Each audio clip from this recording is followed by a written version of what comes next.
very limited production cars. And they were very, very special cars, and you couldn't just be Joe Schmo and go in there and go, I want this car. You kind of had to be a customer already, or ideally a repeat customer with your Ferrari person or with Ferrari directly, and that way you got to buy one of these. My friend Ryan, we were just talking about the Lamborghini, he calls me because I want a daily driver Ferrari. I said, okay, buy a 550 Maranello. He goes, really? I said, yeah, go buy a 6-speed.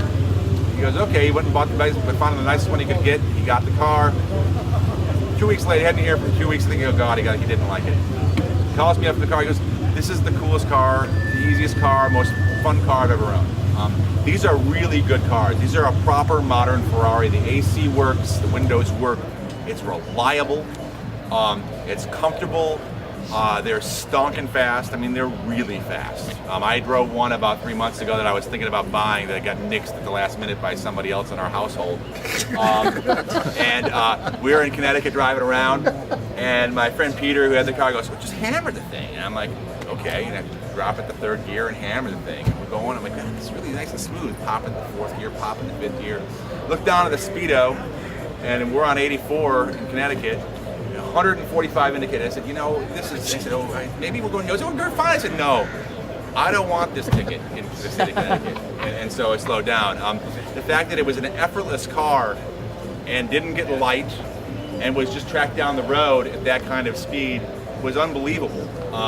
These are really, really good cars. That caveat being said, they can be fairly expensive to service. Another friend of mine who has a 575 says, every time I gotta fix something, it's $4,000. I'm like, Mike, it's a 575 Maranello. What do you want? You know, it is what it is. How often do you do that? He goes, once a year. I said, so that's not a bad tax for what you're getting to drive one of these around at the end of the year, and you can afford it, so shut up. You know, if you couldn't afford it, you wouldn't have bought it.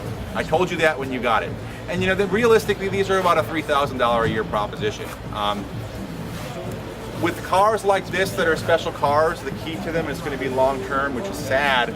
The lower mile cars are going to be the expensive cars, which is kind of a drag because they're such nice driving cars, but driving at some is good, driving at a lot will definitely depreciate the car. In 25 years, the low mile cars will be the most valuable ones, but they will all be more valuable than they are right now. This is that window of opportunity, kind of like Lamborghinis a while back. A year ago, when Countachs were cheap, they built a couple hundred of each one of these cars. These are not a high production automobile.